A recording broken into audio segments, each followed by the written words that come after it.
الحمد لله وكفى والصلاة والسلام على خاتم الرسل وسيد الأنبياء وعلى آله وأصحابه الأتقياء. أما بعد فأعوذ بالله من الشيطان الرجيم. بسم الله الرحمن الرحيم.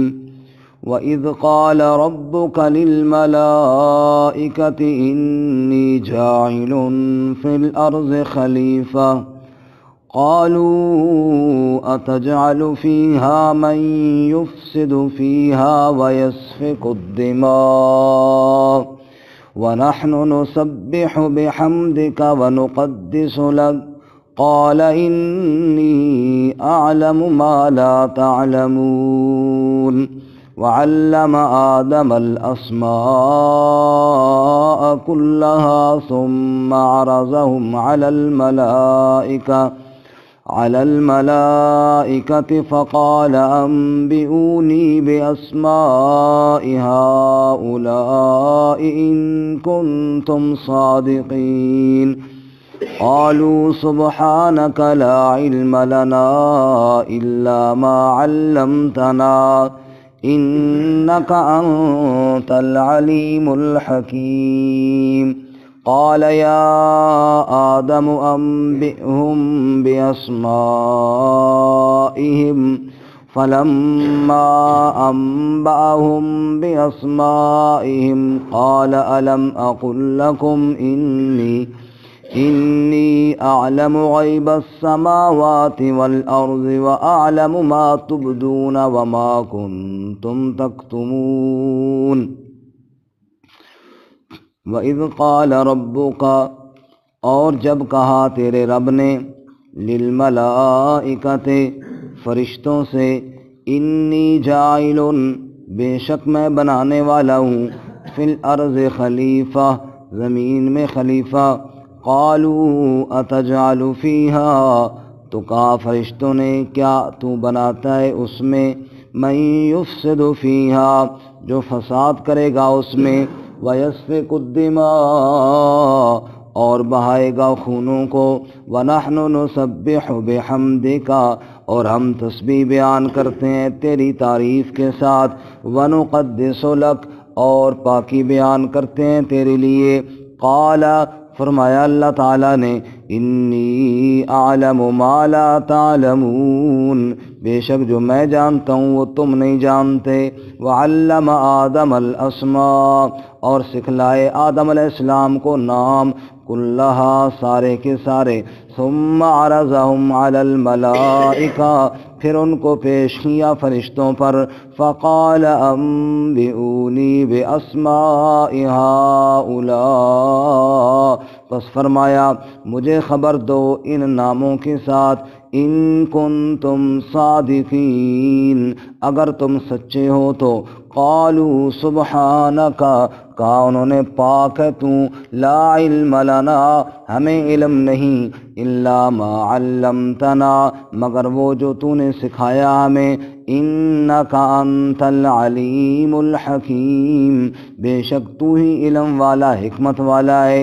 قال یا آدم اللہ نے فرمایا اے آدم انبئہم باسمائہم خبر دے ان کو ناموں کے ساتھ. فلما انبأہم باسمائہم بس جب خبر دی ان کو ناموں کے ساتھ قال اللہ تعالیٰ نے فرمایا الم اقل لکم کیا میں نے تمہیں کہا نہ تھا انی اعلم بے شک میں خوب جانتا ہوں غیب السماوات والارض غیب آسمانوں اور زمین کے واعلم اور میں ہی جانتا ہوں ما تبدون وما کنتم تکتمون جو تم ظاہر کرتے ہو اور جو تم چھپاتے ہو. سبحان ربک رب العزت عما یصفون وسلام علی المرسلین والحمد للہ رب العالمین. اللهم صل على محمد وعلى آل محمد كما صليت على إبراهيم وعلى آل إبراهيم إنك حميد مجيد اللهم بارك على محمد وعلى آل محمد كما باركت على إبراهيم وعلى آل إبراهيم إنك حميد مجيد۔ معزز سامعین، سورۃ البقرہ کا چوتھا رکوع آیت نمبر 30 سے لے کر 33 تک آپ کے سامنے تلاوت کی ہیں۔ اللہ رب العزت ان کے مطابق صحیح بیان کی توفیق عطا فرمائے اور ہمیں قرآن و سنت پر عمل کرنے کی توفیق عطا فرمائے۔ گزشتہ سبق کے آخر میں ہم نے سنا کہ اللہ تعالیٰ نے اپنی قدرت کو بیان فرمانے کے بعد علم کو بھی بیان فرمایا کہ وَهُوَ بِكُلِّ شَيْءٍ عَلِيمٌ، وہ ہر چیز کے ساتھ علم رکھنے والا ہے، اس لیے اس کی عبادت کرو۔ آج کے سبق میں آدم علیہ السلام اور فرشتوں کا واقعہ، ضمن میں ابلیس کا ذکر بھی آئے گا۔ مفسرین فرماتے ہیں اس واقعے کا پچھلے سبق کے ساتھ جوڑ اور ربط یہ ہے کہ پہلے فرمایا اللہ ہی کی عبادت کرو کیونکہ وہ قدرت والا بھی ہے، وہ علم والا بھی ہے۔ اللہ کے علاوہ کسی کی عبادت نہ کرو، چاہے وہ فرشتے ہوں، چاہے وہ انبیاء ہوں، چاہے وہ جنات ہوں۔ فرشتوں کی تو اس لیے نہ کرو کہ آج کے سبق میں ہے، وہ خود کہتے ہیں کہ لا علم لنا الا ما علمتنا، یا اللہ ہم وہی جانتے ہیں جو تو نے سکھایا ہے، اس کے علاوہ ہمیں علم نہیں۔ تو اللہ تو ہے وَهُوَ بِكُلِّ شَيْءٍ عَلِيمٌ، وہ تو ہر چیز کو جاننے والا ہے، اور فرشتے ہر چیز کو جاننے والے نہیں، لہذا فرشتے معبود بھی نہیں۔ انسانوں میں سے حضرت سیدنا آدم علیہ السلام کی مثال بیان کی کہ ان کو اللہ تعالیٰ نے جنت میں بھیجا، لیکن شیطان نے ان کو دھوکہ دیا، تو جو دھوکہ کھا جائے وہ معبود نہیں ہوگا۔ بِكُلِّ شَيْءٍ عَلِيمٌ، اللہ ہے جس کو کوئی دھوکہ نہیں دے سکتا۔ رہی بات جنات کی، تو جنوں کا بڑا ابلیس تو تمہارا ہے ہی دشمن، وہ تمہارے معبود کیسے بن گئے، وہ تمہاری عبادت کے لائق کیسے بن گئے؟ لہٰذا یہ تینوں، چاہے فرشتے ہوں، چاہے انسان ہوں، چاہے جنات ہوں، یہ تینوں عقل والی مخلوقات میں سے کوئی بھی معبود نہیں ہے۔ معبود ہے تو اللہ رب العزت کی ذات ہے جو ہر چیز کے ساتھ علم رکھنے والا ہے۔ واقعہ یہ ہے کہ اللہ رب العزت نے جب حضرت آدم علیہ السلام کو پیدا فرمانے کا ارادہ فرمایا تو اس کا تذکرہ فرشتوں کے سامنے کیا کہ میں زمین میں ایک خلیفہ بنانے والا ہوں، ایک مخلوق بنانے والا ہوں۔ تو فرشتوں نے کہا یا اللہ، ہمارے ہوتے ہوئے کیا ضرورت ہے، ہم آپ کی تسبیح بھی بیان کرتے ہیں، تحمید بھی کرتے ہیں، وہ ایسا نہ ہو کہ وہ فساد کرے زمین میں، خون ریزی کرے، ہم جو موجود ہیں۔ تو اللہ تعالیٰ نے دو جواب دیے، ایک حاکمانہ اور ایک حکیمانہ۔ حاکمانہ جواب تو یہ دیا کہ جو میں جانتا ہوں تم نہیں جانتے، یہ حاکمانہ جواب ہے، بھئی آپ کو نہیں پتہ، مجھے پتہ ہے۔ اور دوسرا حکیمانہ جواب دیا کہ اللہ تعالیٰ نے آدم علیہ السلام کی فوقیت فرشتوں پر ظاہر کی علم کے ذریعے، سمجھایا ان کو کہ جو آدم علیہ السلام کو ساتھ علم ہے وہ تمہارے ساتھ نہیں ہے، اس لیے اس کی فوقیت ہے اور تم میں اور اس میں فرق ہے۔ یہ اس طرح کی مخلوق نہیں جس طرح کی آپ کے ذہن میں ہے یا جس طرح کے آپ ہیں، بلکہ یہ ایک اور طرح کی مخلوق ہوگی، اس کے ساتھ خواہشات اور ضروریات بھی لگی ہوں گی، اور یہ پھر ان کو قربان کر کے میری عبادت کریں گے۔ سبحان اللہ۔ فرمایا وَإِذْ قَالَ رَبُّكَ، اور جب کہا تیرے رب نے، جب فرمایا تیرے رب نے، لِلْمَلَائِكَةِ فرشتوں سے، انی جاعل فی الارض خلیفہ، بے شک میں بنانے والا ہوں زمین میں خلیفہ۔ فرمایا کہ کوئی بھی کام کرو تو اپنے متعلقین کے ساتھ مشورہ کر لینا چاہیے، ذکر کر لینا چاہیے، تذکرہ کر لینا چاہیے۔ جیسا کہ حدیث پاک میں آتا ہے کہ وہ بندہ دھوکہ نہیں کھائے گا، غلط کام نہیں کرے گا جو استخارہ کرے، اور وہ بندہ شرمندہ نہیں ہوگا جو مشورہ کرے۔ ایک آدمی نے اپنے دوستوں کے ساتھ، اپنے اہل خانہ کے ساتھ کسی کام کے بارے میں مشورہ کیا ہو، اور پھر اگر اس میں نقصان بھی ہو جائے تو شرمندگی نہیں ہوتی کم از کم، اور اگر کوئی نقصان ہو جائے مشورہ نہ کیا ہو، ہر کوئی کہتا ہے دسے ہی نہیں ہے، تم اپنے آپ کو ہی بڑا سمجھتا ہے، یہی ہوا، تو پھر شرمندگی اٹھانی پڑتی ہے۔ اللہ کے رسول صلی اللہ علیہ وسلم فرماتے ہیں کہ مشورہ کرنے والا شرمندگی سے بچ جاتا ہے۔ اب اللہ تعالیٰ کو کیا ضرورت تھی فرشتوں کو بتانے کی، کیونکہ اللہ تعالیٰ تو جو کام کرتے ہیں وہی خیر ہے، لیکن پھر بھی اللہ تعالیٰ نے فرشتوں کے سامنے تذکرہ کیا کہ میں ایک مخلوق بنانے والا ہوں، تو یہ دوسروں کے سامنے اپنے کام کا، اپنے ارادے کا تذکرہ کر لینا چاہیے۔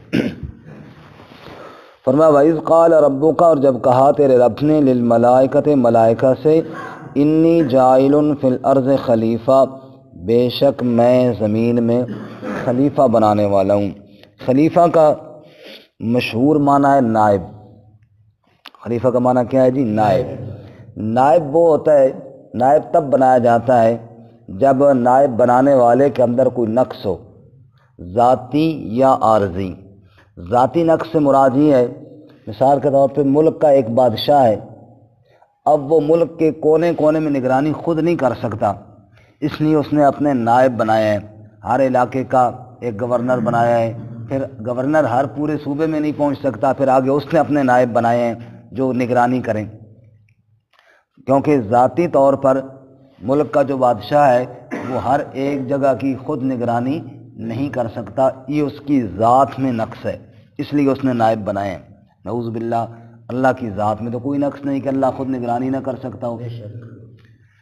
تو ایک وجہ ہوتی ہے نائب بنانے کی جب ذات میں نقص ہو، دوسری وجہ یہ ہوتی ہے کہ نقص عارضی، کہ عارضی طور پر کوئی نقص آ جائے، جیسے امام صاحب نماز پڑھا رہے ہیں، ان کا وضو ٹوٹ گیا ہے تو وہ نائب بناتے ہیں، مسئلہ وہ کیا کرتے ہیں، نائب بناتے ہیں، خود چلے گئے وضو کرنے کے لیے اور پچھلے آدمی کو مصلی پہ کھڑا کر دیا تاکہ وہ نماز پڑھائیں، یہ نقص عارضی ہے۔ کیا ہے؟ نقص عارضی۔ عارضی طور پر ایک عارضہ لاحق ہوا، اس کی وجہ سے انہوں نے نائب بنایا۔ اللہ تعالیٰ کی ذات اس سے بھی پاک ہے، بے شک نقص ذاتی سے بھی اللہ کی ذات پاک ہے، اللہ تعالیٰ کی ذات نقص عارضی سے بھی پاک ہے، بلکہ تمام نقائص سے اللہ کی ذات کیا ہے جی؟ پاک ہے۔ تو پھر نائب کا کیا معنی ہوا؟ اب توجہ کرنا، علماء فرماتے ہیں نائب کا یہاں پہ بنانا بنانے والے کے نقص کی وجہ سے نہیں، جن کے لیے بنایا جا رہا ہے ان کے نقص کی وجہ سے ہے۔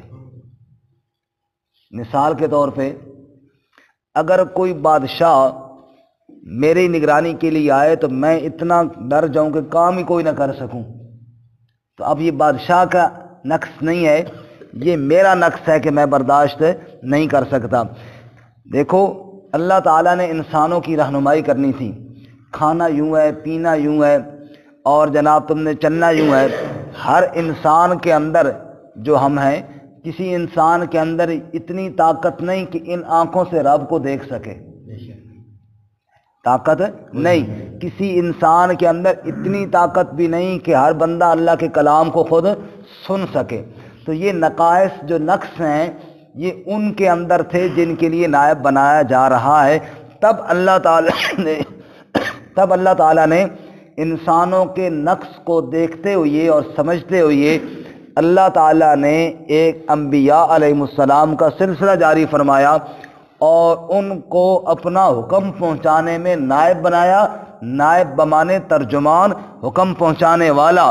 اللہ تعالیٰ نے اپنے انبیاء کو اپنا حکم سنانے میں اپنا نائب بنایا کہ جو حکم میں نے سنانا تھا وہ چونکہ مجھ سے اس طرح سن نہیں پائیں گے، اس لیے تم جاؤ اور انہیں کھانا کھا کے بتاؤ کہ یوں کھانا ہے، انہیں پانی پی کے بتاؤ کہ یوں پینا ہے، اور انہیں ایک ایک بات کا عمل کر کے سمجھاؤ کہ یوں کرنا ہے۔ حکم تو اللہ کا ہی ہے، لیکن انبیاء نے عملی طور پر کر کے بتایا کہ اللہ تمہیں کہتے ہیں تم یوں کرو۔ اللہ فرماتے ہیں وَإِذْ قَالَ رَبُّكَ لِلْمَلَائِكَةِ إِنِّي جَاعِلٌ فِي الْأَرْضِ خلیفہ، میرا حکم پہنچانے میں میرے انبیاء میرے نائب بنیں گے۔ اب بات سمجھ میں آئیے، یعنی نہ اللہ تعالیٰ کی ذات میں کوئی نقص، نہ اللہ تعالیٰ کے عارض میں کوئی نقص، لیکن مخلوق چونکہ کمزور تھی اس لیے ان کو سمجھانے کے لیے خلیفہ اور نائب کی ضرورت پڑی، جو اللہ تعالیٰ نے آدم علیہ السلام یا دیگر انبیاء کو بنا دیا۔ دوسرا معنی کہ خلیفہ کا معنی آپ نائب کریں ہی نہیں، دوسری تفسیر اس کی، خلیفہ کا معنی، خلیفہ کے خود قرآن پاک میں اس کے علاوہ اور معنی بھی ہیں۔ مثلا خلیفہ کا معنی حاکم، سورہ صاد 23ویں پارے میں یا داود انا جعلناک خلیفتً فی الارض، اے داود ہم تجھے زمین میں خلیفہ بنا رہے ہیں، یعنی تجھے حکومت دینے والے ہیں۔ تجھے کیا دینے والے ہیں؟ حکومت دینے والے۔ تو خلیفہ کا معنی کیا ہو گیا؟ حاکم، جس کو حکومت دی جائے۔ انی جاعل فی الارض خلیفہ، میں زمین میں ایسی مخلوق بنانے والا ہوں جن میں حاکم بھی ہوں گے، جن میں کیا ہوں گے؟ زمین پہ حکومت بھی کریں گے اور زمین کا نظام بھی چلائیں گے۔ تو خلیفہ کا معنی کیا ہو گیا جی؟ حاکم ہو گیا۔ اس کے علاوہ خلیفہ کا معنی یہ بھی ہے کہ جو ایک دوسرے کے خلیفہ بنے۔ پہلے باپ تھا، وہ جناب چلا گیا، اس کا بیٹا اس کا خلیفہ بن گیا، وہ چلا گیا، آگے جناب پوتا صاحب اس کا خلیفہ بن گیا۔ خود قرآن پاک میں بھی یہ معنی موجود ہیں۔ آپ سورہ یونس نکالیں، صفحہ نمبر 189، 189 آیت نمبر 14، 11واں پارہ سورہ یونس، صفحہ نمبر 189 آیت نمبر 14، 189۔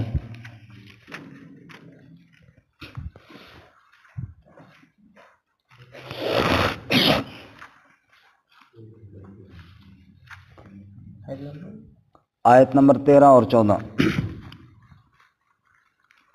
آیت نمبر 13 اور 14 دیکھیں جی۔ وَلَقَدْ أَهْلَكْنَا الْقُرُونَ مِنْ قَبْلِكُمْ لَمَّا ظَلَمُوا، اور یقیناً ہم نے ہلاک کیا کئی قوموں کو، کئی بستیوں کو تم سے پہلے جب انہوں نے ظلم کیا۔ وَجَاءَتْهُمْ رُسُلُهُم بِالْبَيِّنَاتِ، اور آئے ان کے پاس ان کے رسول واضح دلائل کے ساتھ۔ وَمَا كَانُوا لِيُؤْمِنُوا، لیکن وہ ایمان نہ لائے۔ كَذَلِكَ نَجْزِي الْقَوْمَ الْمُجْرِمِينَ، اسی طرح ہم جزا دیتے ہیں مجرم قوموں کو جنہیں ہلاک کر دیتے ہیں۔ ثُمَّ جَعَلْنَاكُمْ خَلَائِفَ فِي الْأَرْضِ، ثُمَّ جَعَلْنَاكُمْ خَلَائِفَ فِي الْأَرْضِ، پھر ہم نے بنایا تمہیں خلیفہ زمین میں۔ کیا مطلب؟ ان کو تو ہم نے کر دیا ہلاک، ان کی جگہ پر تمہیں ہم نے خلیفہ بنایا۔ تو خلیفہ کا معنی کیا ہو گیا؟ جو ایک کی جگہ پہ دوسرا ہے۔ ثم جعلناکم خلائف فی الارض من بعدہم، پھر ہم نے تمہیں خلیفہ بنایا زمین میں ان کے بعد۔ لننظر کیف تعملون، تاکہ ہم دیکھیں کہ تم کیسے عمل کرتے ہو۔ تو خلیفہ کا معنی کیا ہو گیا؟ جو ایک کی جگہ پہ دوسرا ہے۔ اسی طرح ایک مقام آپ اور بھی دیکھ لیں، سورہ انعام دیکھیں، صفحہ نمبر 136، تھوڑا پیچھے جائیں 8ویں پارے میں، جہاں سورہ انعام ختم ہو رہی ہے، 8ویں پارے کی نصف ہے بالکل، صفحہ نمبر 136، سورہ انعام جہاں پہ ختم ہو رہی ہے، بالکل اس کی آخری آیت ہے سورہ انعام کی، آیت نمبر 165۔ سورہ آراف یہاں پہ شروع ہو رہی ہے، سورہ انعام ختم ہو رہی ہے، سورہ انعام کی بالکل آخری آیت ہے جی، آیت نمبر 165۔ وَهُوَ الَّذِي جَعَلَكُمْ خَلَائِفَ فِي الْأَرْضِ، وہی ذات ہے جس نے بنایا تم کو خلائف الارض، زمین کا خلیفہ، ایک کے بعد دوسرا آنے والا۔ وَرَفَعَ بَعْضَكُمْ فَوْقَ بَعْضٍ دَرَجَاتٍ، اور بلند کیا بعض کو بعض پر درجوں میں۔ لِيَبْلُوَكُمْ فِي مَا آتَاكُمْ، تاکہ آزمائے تمہیں اس میں جو تمہیں دیا ہے۔ ان ربک سریع العقاب وانہ لغفور الرحیم۔ اب یہاں پر بھی خلائف کا معنی کیا؟ ایک کے بعد دوسرا آنے والا۔ کل اس زمین پر کوئی اور قومیں بستی تھیں، کل اس زمین پر، کل ان مکانوں پر کسی اور لوگوں کے قبضے تھے، آج وہ نہیں ہے، آج اللہ نے تمہیں زمین کا خلیفہ بنایا ہے، کل تم نہیں ہوگے، کل ایک اور قوم آ جائے گی، وہ ان مکانوں پہ ان قابض ہو جائے گی۔ حضرت سیدنا علی رضی اللہ تعالیٰ عنہ کا ارشاد ہے، اما الدور فقد سکنت اما الاموال فقد قسمت اما الازواج فقد نکحت۔ قبر والو، تمہارے مکانوں پہ قبضے ہو گئے، تمہارے مال بٹ گئے، تمہاری عورتوں نے اور شوہر کر لیے۔ تو یہ دنیا کا ایک نظام ہے، مال بٹ جاتے ہیں، مکانوں پہ قبضے ہو جاتے ہیں، رشتے ٹوٹ جاتے ہیں، اسی کو کہتے ہیں خلیفہ۔ ایسی قوم بنانے والا ہوں جو ایک کے بعد دوسری کی جانشین بنتی چلی جائے گی۔ واپس آئیے جی، تو کیا فرمایا؟ وَإِذْ قَالَ رَبُّكَ، اور جب کہا تیرے رب نے، لِلْمَلَائِكَةِ فرشتوں سے، انی جاعل فی الارض خلیفہ، بے شک میں زمین میں خلیفہ بنانے والا ہوں، جانشین بنانے والا ہوں۔ ایک دوسرے کے کیا بنیں گے؟ جانشین بنیں گے۔ بیٹا باپ کا جانشین بنے گا، پوتا آگے اس کا جانشین بنے گا، اور یوں آگے سلسلہ چلتا جائے گا، ایک کے بعد دوسرا جانشین بنے گا۔ تو دو معنی میں نے عرض کیے، ایک معنی نائب کا، خلیفہ کا معنی نائب، اور نائب اس معنی میں کہ اللہ کا حکم پہنچانے میں نائب۔ دوسرا معنی جانشین، ایک چلا گیا، دوسرا اس کی جگہ پہ جانشین بن گیا۔ ایک تیسرا معنی بھی قرآن پاک میں، وہ بھی دیکھ لیجئے، وہ ہے بدلے میں آنا، ایک کے بدلے میں دوسرا آنا، بدل دینا۔ اگر زمین پر کسی نے اللہ کی نافرمانی کی، اللہ تعالیٰ نے ان کو بدل دیا، ان کو زمین سے مٹا دیا، قومیں تباہ ہو گئی، برباد ہو گئیں، ان کی جگہ پہ اللہ اور لے آیا۔ تو ایک معنی کیا ہو گیا جی؟ بدل دینے والا۔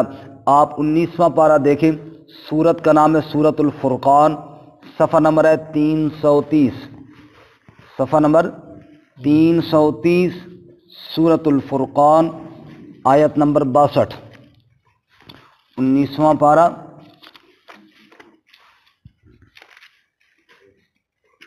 صفحہ نمبر 330، سورت الفرقان، آیت نمبر 62۔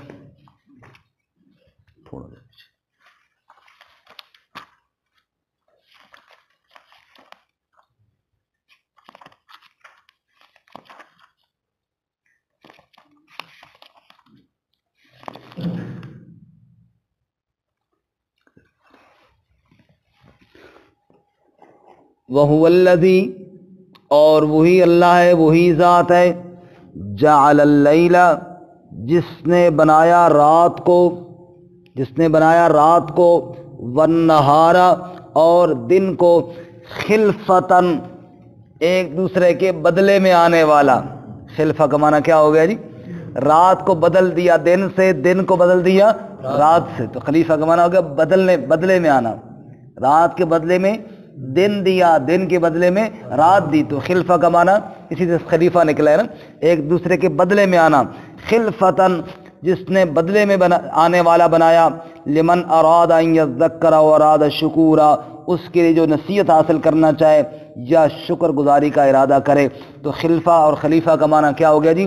ایک دوسرے کے بدلے میں آنے والا۔ تو واپس آئیے، اللہ تعالیٰ نے فرمایا کہ میں زمین میں خلیفہ بنانے والا ہوں۔ تین معنی قرآن سے میں نے عرض کیے۔ پہلا معنی کہ اللہ کا حکم پہنچانے میں نائب، دوسرا معنی ایک دوسرے کے جانشین، تیسرا معنی ایک دوسرے کے بدلے میں۔ یعنی اللہ نے فرشتوں سے سامنے کہا ایک ایسی مخلوق بنانے والا ہوں، ان میں میرا حکم پہنچانے والے بھی ہوں گے جو نائب بن کر کام کریں گے۔ نمبر دو، ان میں ایک دوسرے کے جانشین بھی بنتے رہیں گے، اور اگر کوئی ان میں سے میری بغاوت کرے گا تو اس کو میں بدل بھی ڈالوں گا۔ یہ تینوں معنی، اور تینوں درست معنی ہیں کہ اللہ تعالیٰ نے آدم علیہ السلام کی اولاد میں یہ تینوں باتیں رکھی ہیں۔ آگے جی، جب یہ ذکر ہوا فرشتوں کا، آگے جواب، قالو، فرشتوں نے کہا، اتجعل فیہا، کیا آپ بناتے ہیں اس زمین میں، من یفسد فیہا، جو فساد کریں گے اس میں، جو اس میں کیا کریں گے؟ وَيَسْفِكُ الدِّمَاءَ، اور خون ریزی کریں گے، خون بہائیں گے۔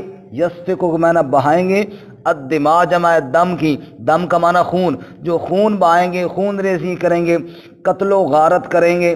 یا اللہ ایسی مخلوق کیوں بناتے ہیں آپ؟ یہاں پر ایک سوال یہ کہ فرشتوں کو کیسے پتہ چل گیا؟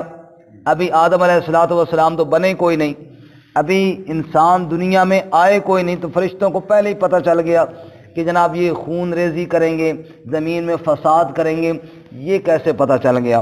مفسرین فرماتے ہیں فرشتوں کا علم اجتہادی اور قیاسی تھا، چونکہ انسانوں سے پہلے جنات کے کرتوت وہ دیکھ چکے تھے، انسانوں سے پہلے ان کے کرتوت انہوں نے دیکھے تھے۔ اب انہوں نے کہا کہ ان کے اندر شر ہی شر تھی، اب ایک اور مخلوق اللہ بنانے والے ہیں، کہیں یہ بھی بالکل اسی طرح ہی نہ ہو، اس لیے انہوں نے اس پر قیاس کرتے ہوئے، اندازہ لگاتے ہوئے کہہ دیا یا اللہ جو فساد کریں گے، خون بہائیں گے، آپ ایسی مخلوق کو بنا رہے ہیں۔ اور اگلا جملہ سنیں پھر اس کا دوسرا جواب بھی آ رہا ہے، وَنَحْنُ نُسَبِّحُ بِحَمْدِكَ، اور ہم تسبیح بیان کرتے ہیں تیری تعریف کے ساتھ، وَنُقَدِّسُ لَكَ، اور تیری پاکی بھی بیان کرتے ہیں۔ یا اللہ آپ کی تعریف کے لیے، آپ کی تسبیحات کے لیے، آپ کی حمدوں کے لیے ہم جو موجود ہیں، ہمارے ہوتے ہوئے کسی اور مخلوق کے بنانے کی کیا ضرورت ہے، جس میں یہ بھی احتمال ہے کہ وہ فساد کریں گے، جس میں یہ بھی احتمال ہے کہ وہ خون ریزیاں کریں گے۔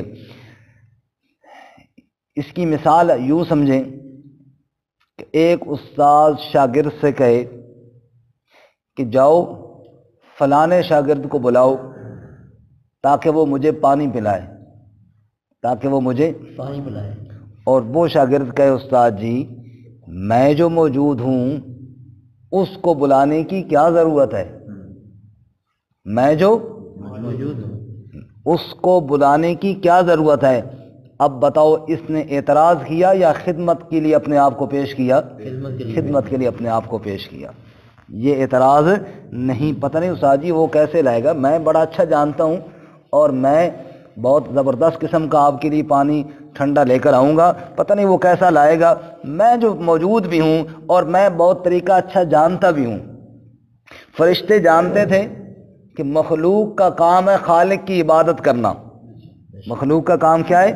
خالق کی عبادت۔ وما خلقت الجن والانس الا لیعبدون، مخلوق کا کام ہی اللہ کی عبادت کرنا ہے۔ یا اللہ پتہ نہیں وہ تیری عبادت صحیح کر پائیں گے بھی صحیح یا نہیں، ہم جو ہر وقت تیری عبادت کے لیے موجود ہیں، یا اللہ ہم جو ہر وقت تیری تسبیح کر رہے ہیں، ہم جو ہر وقت تیری تعریفیں کر رہے ہیں، ہم جو ہر وقت تیری تقدیس کو بیان کر رہے ہیں، یا اللہ ہم جو اس خدمت کے لیے ہر وقت حاضر ہیں، تو ہمارے ہوتے ہوئے کسی اور کی کیا ضرورت ہے؟ تو یہ فرشتوں کی کمال درجے کی اطاعت اور کمال درجے کی فرما برداری تھی۔ لیکن چونکہ اس میں یہ شبہ ضرور تھا کہ اولاد آدم فساد کرے گی، خون ریزیاں کرے گی، اس لیے اللہ تعالیٰ نے جواب دیا، اور دو جواب دیے۔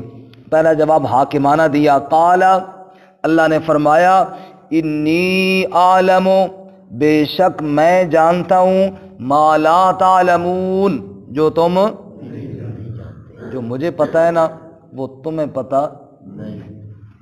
بس آسان جواب، حاکمانہ جواب، جو مجھے پتہ ہے وہ تمہیں پتہ نہیں۔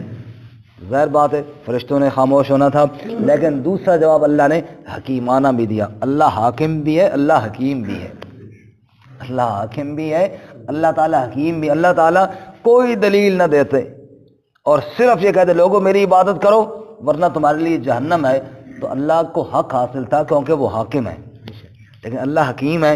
اللہ نے اپنی کتاب بھیجی، اس میں بے شمار دلائل دے دی، اللہ تعالیٰ نے دلائل کے ساتھ بات سمجھائی۔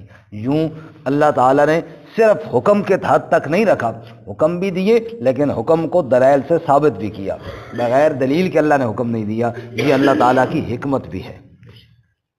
اور اب حکمت سمجھانے کے لیے آدم علیہ السلام کی فوقیت بذریعہ علم، وعلم آدم الاسماء کلہا، اور سکھلا دیے آدم علیہ السلام کو نام، سارے کے سارے نام سکھا دیے، پھر فرشتوں پر پیش کیے، وہ نہ بتا سکے۔ دیکھیں جی، ناموں سے مراد اشیاء اور ان کے خواص کے نام ہیں۔ مثال کے طور پہ آگ گرم ہوتی ہے اور چھاؤں ٹھنڈی ہوتی ہے، سایہ ٹھنڈا ہوتا ہے، بھوک محسوس ہوتی ہے، سر درد کا احساس ہوتا ہے۔ یہ نام، یہ ساری چیزیں، ان کی حیثیت اور ان کی خواص یہ انسان سمجھتے ہیں، فرشتے نہیں سمجھتے۔ ہم جو الیکشن میں نا اوپر لے کر آتے ہیں نا، یہ اکثر فرشتے ہوتے ہیں، ان کو بھوک کا احساس نہیں ہوتا، اس لیے لوگوں کو پتہ نہیں چلتا۔ وہ بھوک کبھی دیکھی نہیں ہوا انہوں نے۔ وہ بادشاہ کے گھر اخبار گئی نا، دیکھا لوگ احتجاج کر رہے ہیں۔ بادشاہ کی بیٹی نے پوچھا بابا یہ لوگ کیوں احتجاج کر رہے ہیں؟ کہا بیٹا ان کو روٹی نہیں ملتی۔ تو احتجاج کی کیا ضرورت ہے، ان کو کہو چاول پکا لیا کرو۔ روٹی نہیں ملتی تو کیا کریں؟ چاول پکا لیں، کوئی اور چیز بنا لیا کریں، کوئی برگر شرگر بنا لیا کریں۔ کہا بیوقوف، ان کو وہ بھی تو نہیں ملتا نا۔ اب اس کو بھوک کا احساس ہو تو پتہ چلے، اس کو بھوک کبھی لگی ہو تو تب نا۔ ہر وقت یہ اللہ تعالیٰ نے روزے فرض کیے ہیں نا، روزے فرض کیے ہیں، ذرا بھوک برداشت کرو تاکہ تمہیں بھوکوں کا احساس ہو۔ اور جو ہی رمضان اینڈ پہ آتا ہے صدقہ فطر لازم کیا۔ کیا کیا؟ کیوں؟ غریبوں کی مدد کرو، تاکہ بھوک تم نے برداشت کی ہے نا، پتہ چلا بھوک کیسے ہوتی ہے، ایسے ہوتی ہے۔ اب بھوکوں کا کیا کرو، خیال کرو۔ فرشتوں نے نہ کھانا کھانا، نہ ان کو پتہ چلنا کہ بھوک کیسی ہوتی ہے۔ بات سمجھ میں آئیے؟ انہیں بھوک کا، اور یہ چیزیں تو انسان ہی سمجھ سکتا ہے جس نے کھانا کھانا ہو، اور جس کو پھر پتہ چلے کہ بھوک جب لگ جائے تو پھر کیا اثر دکھاتی ہے اور کیا حالات بنتے ہیں۔ بات سمجھ میں آ رہی ہے؟ کہتے ہیں بھوک سالن نہیں مانگتی اور نیند بستر نہیں مانگتی۔ بھوک جب تڑپاتی ہے نا، خشک روٹی بھی بندے کو پتہ نہیں کیا سے کیا نظر آتا ہے۔ اور اگر بھوک نہ ہو پھر انسان کے سامنے انواع و اقسام کے کھانے کیوں نہ پڑے ہوں، دل ہی نہیں کرتا کھانے کو، کیونکہ جناب بندے نے سیر ہو گیا، چاہے کتنا ہی اچھا کھانا، یہ تو کوئی مولوی وہ بیچارہ کھا لے، باقی تو کوئی نہیں کھا سکتا۔ مولوی صاحب جمعرات والے دن ختم پڑھانا سے نکل دیں نا، ایک گھر گئے دوسرے گھر گئے، تھوڑا تھوڑا کھایا۔ ایک سمجھدار آدمی تھا یا شریر آدمی تھا، اس نے بڑا اچھا کھانا بنایا، لیکن مولوی صاحب کو پہلے ٹائم نہیں لیا تھا، اس سے پہلے نہیں بتایا تھا۔ جب استاد بالکل صحیح فل ہو کر نا گردن تک پہنچ گئے اور مسجد کے قریب آئے، اس کا استاد جی ساڑھے گھر بھی دعا کیتے جاؤ۔ استاد کو پہلے نہیں دسا، استاد جی غلطی ہو گئی جی، بس چلو نہیں یار ہوں نہیں، استاد جی ایک لقمہ لے لو تو بس دعا کرو۔ حلوہ اس نے دیسی گھی کا بنایا جو بڑا مزیدار، اور وہ پوری کڑھائی استاد جی کے آگے رکھ دی۔ اب استاد جی نے بیچارے کہیں گوڑ کا کھایا، کہیں کیسا ہوا، ہلکے پھلکی چیزیں کھائیں، یہ تو اصل کھانے والی چیز تھی۔ آپ جب ایک لقمہ لیا نا، اب دل کیا کہ دوسرا بھی لوں، کرتے کرتے کرتے جب کڑھائی آدھے سے ختم ہونے والی تھی نا، تو اس کا بچہ رو رہا تھا اس گھر والے کو، اس کا چپ کرو نہیں تو میں مولوی آگے سٹ سوں۔ اور رجے میں مولوی آگے سٹ سوں۔ تو جس کو انسان نے کھایا ہوا ہو تو وہ دوبارہ نہیں کھا سکتا۔ تو اب اللہ تعالیٰ نے ان چیزوں کے نام اور ان کے خواص آدم علیہ السلام کو سکھائے گا، مطلب ان کی فطرت میں رکھے، یہ بات ذہن میں رہے۔ دیکھو نا، علم ہوتا ہے ایک کسبی اور ایک واہبی۔ کسبی علم وہ ہے جو ہم حاصل کرتے ہیں، مدرسے میں پڑھتے ہیں، سکولوں میں جا کے پڑھتے ہیں، یہ کسبی ہے، محنت کے ساتھ۔ کوئی انسان گھر بیٹھے ہوئی نہ حافظ بن جاتا ہے، نہ قاری بن جاتا ہے، نہ انجینئر بن جاتا ہے، نہ ڈاکٹر بن جاتا ہے، یہ کسبی علم ہے، یہ حاصل کرنے پڑتے ہیں۔ لیکن ایک کسی مدرسے میں نہیں گیا، روٹی کھانے کا طریقہ تو سیکھ جاتا ہے نا، کھانا کھانے کا پتہ اس کو چل جاتا ہے، بھوک کا احساس بھی ہو جاتا ہے، گرمی اور سردی کو بھی پہچان جاتا ہے، یہ واہبی علم ہے، یہ حاصل نہیں کرنے پڑتے، یہ خود بخود اللہ تعالیٰ دے دیتے ہیں، فطرت میں رکھ دیتے ہیں۔ اور یہی علم آدم علیہ السلام کی فطرت میں تھے اور فرشتوں کی فطرت میں نہیں تھے۔ یہ مطلب ہے کہ آدم کو سکھائے اور فرشتوں کو نہ سکھائے، یعنی اس کی فطرت میں رکھے اور فرشتوں کی فطرت میں نہ تھے، ورنہ تو دو لڑکوں کا مقابلہ ہو، ایک کو بندہ سارے جواب بتا دے اور دوسرے کو نہ بتائے، پھر تو مقابلہ نہیں ہوتا نا۔ مطلب یہ ہے کہ آدم کی فطرت میں وہ چیزیں موجود تھیں اور فرشتوں کی فطرت میں وہ چیزیں موجود نہیں۔ وَعَلَّمَ آدَمَ الْأَسْمَاءَ كُلَّهَا، اور سکھائے آدم علیہ السلام کو سارے نام، یعنی خواص، اشیاء اور خواص اس کی فطرت میں رکھے۔ ثم عرضهم على الملائکہ، پھر ان کو پیش کیا فرشتوں پر۔ فقال، پس اللہ نے فرمایا، انبئونی، مجھے بتاؤ، مجھے خبر دو، باسماء ہؤلاء، ان ناموں کی۔ یہ کیا چیز ہے؟ بھوک کیا ہوتی ہے، ٹھنڈ کیا ہوتی ہے، بتاؤ۔ ان کنتم صادقین، اگر تم سچے ہو۔ قالوا سبحانک، فرشتوں نے کہا یا اللہ تو پاک ہے، یا اللہ تو کیا ہے؟ پاک ہے۔ اقرار کر لے، فرشتوں نے کوئی بحث تھوڑی کرنی تھی، انہوں نے تو ایک اپنے ذہن میں جو بات تھی وہ پیش کی تھی، باقی مقابلہ فرشتوں کا تھوڑا ہی تھا نعوذ باللہ اللہ کے سامنے۔ قالوا سبحانک، فرشتوں نے کہا یا اللہ تو پاک ہے، لا علم لنا، ہمیں علم کوئی نہیں، الا ما علمتنا، ہمیں تو وہی علم ہے جو تو نے ہمیں سکھایا ہے۔ جزاک اللہ۔ الا ما علمتنا، وہی علم ہے جو تو نے ہمیں سکھایا ہے۔ انک انت العلیم الحکیم، بے شک تو ہی علم والا، تو ہی حکمت والا ہے۔ یا اللہ جتنا تو نے علم دیا اتنا تو ہم بتا سکتے ہیں، جتنا تو نے علم نہیں دیا اس سے آگے ہمیں پتہ نہیں۔ قال یا آدم، کہا اے آدم، انبئہم باسمائہم، اب تو خبر دے ان ناموں کے ساتھ۔ اب آدم علیہ السلام کو تو پتہ تھا کیونکہ فطرت میں تھا یہ سارے احساسات۔ فلما انباہم، پس جب خبر دی ان کو، باسمائہم، ان ناموں کی، ان چیزوں کی۔ قال، اللہ تعالیٰ نے فرمایا، الم اقل لکم، کیا میں نے کہا نہ تھا تمہیں، انی اعلم غیب السماوات والارض، بے شک میں خوب جانتا ہوں چھپی ہوئی باتیں، چھپی ہوئی چیزیں، غیب آسمانوں کے اور زمین کے، وَأَعْلَمُ، اور میں جانتا ہوں، مَا تُبْدُونَ وَمَا كُنْتُمْ تَكْتُمُونَ، جو تم ظاہر کرتے ہو اور جو تم چھپاتے ہو۔ دل کی دھڑکنوں کو جاننے والا کون؟ اللہ۔ یہ میں جانتا ہوں، مجھے پتا تھا کہ آدم میں اور تم میں بڑا فرق ہے، تمہیں بھوک لگتی ہی نہیں ہے، تمہیں کھانے کی طلب نہیں ہوتی، میری عبادت میں لگے رہتے ہو۔ کمال تو تب ہوگا نا جب آدم کی اولاد کو بھوک بھی لگی ہوگی اور پیاس بھی لگی ہوگی، یہ پھر بھی میری رضا کے لیے قربان کر دے گی۔ یہ جو میں جانتا ہوں وہ تم نہیں جانتے ہو۔ میں سمجھتا ہوں کہ یہ اپنی خواہشات کو دبا لیں گے اور اپنی خواہشات کو کنٹرول کر کے میرا حکم پورا کریں گے، تو جو اس عبادت کے اندر ذوق اور جذبہ ہوگا وہ تمہاری عبادت میں ذوق اور جذبہ موجود نہیں ہے۔ اللہ ہمیں عمل کی توفیق عطا فرمائے۔ یہاں پہ 3 لفظ گزرے ہیں جی، بس چھوٹی سی بات، نسبح بحمدک ونقدس لک، تسبیح، تحمید اور تقدیس۔ تسبیح، تحمید اور تقدیس، ان تینوں میں کیا فرق ہے جی؟ مفسرین فرماتے ہیں تسبیح، اللہ پاک ہے، سبحانک، جیسے ہے نا وقالوا اتخذ الرحمن ولدا، سبحانہ، لوگوں نے کہا اللہ کی اولاد ہے، اللہ پاک ہے۔ اللہ کو اولاد سے، اللہ کو شرک سے، اللہ کو کمزوریوں سے پاک ماننے کو کہتے ہیں تسبیح۔ سبحان اللہ، اللہ پاک ہے، کیا مطلب؟ اولاد سے پاک ہے، بیماریوں سے پاک ہے، کمزوریوں سے پاک ہے۔ جب اللہ کمزوریوں سے پاک ہے تو پھر اللہ کیا ہے؟ اللہ رحمان ہے، اللہ قدیر ہے، اللہ علیم ہے۔ یہ ہے حمد بحمد کا۔ پہلے اللہ کی پاکی، اللہ کمزوریوں سے پاک ہے۔ نمبر 2، اللہ کی حمد، اللہ تعالیٰ قدرت والا، اللہ علم والا، اللہ شان والا، اللہ حکومت والا، یہ سب اللہ کی کیا ہے؟ حمد ہے۔ تو تسبیح ہوا اللہ کو پاک کرنا کمزوریوں سے، اور تحمید ہوا اللہ کی صفات کو بیان کرنا۔ اور جو تقدیس ہے، مفسرین فرماتے ہیں یہ دونوں کے لیے استعمال ہوتا ہے، اللہ کو کمزوریوں سے پاک بھی بتایا جائے اور اللہ کی حمدیں بھی بیان کی جائے، اس کو کہتے ہیں تقدیس۔ اللہ عمل کی توفیق عطا فرمائے۔ ترجمہ دوبارہ سنیں۔ وَإِذْ قَالَ رَبُّكَ، اور جب کہا تیرے رب نے، لِلْمَلَائِكَةِ، فرشتوں سے، انی جاعل فی الارض خلیفہ، بے شک میں بنانے والا ہوں زمین میں خلیفہ۔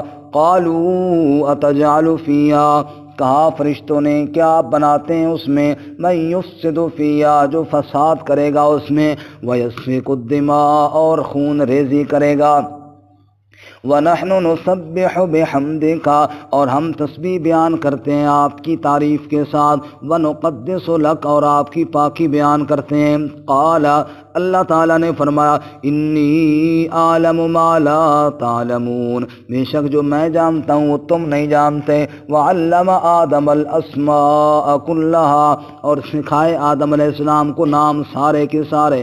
ثم عرضهم على الملائکہ پھر ان کو پیش کیا فرشتوں پر۔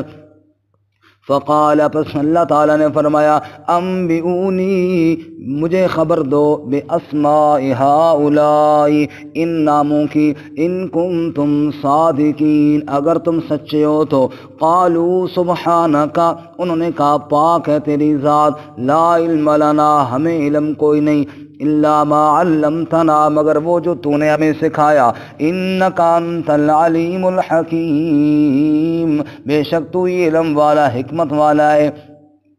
قال یا آدم اللہ تعالیٰ نے فرمایا اے آدم انبئہم باسمائہم تو خبر دے ان کو ان ناموں کے ساتھ۔ فلما انبأہم پس جب خبر دی ان کو باسمائہم ان ناموں کے ساتھ، قال اللہ تعالیٰ نے فرمایا الم اقل لکم کیا میں نے تمہیں کہا نہ تھا، انی عالم بے شک میں خوب جانتا ہوں، غیب السماوات والارض غیب آسمانوں اور زمین کے، وعالم اور میں جانتا ہوں ما تبدون وما کنتم تکتمون جو تم ظاہر کرتے ہو اور جو تم چھپاتے ہو۔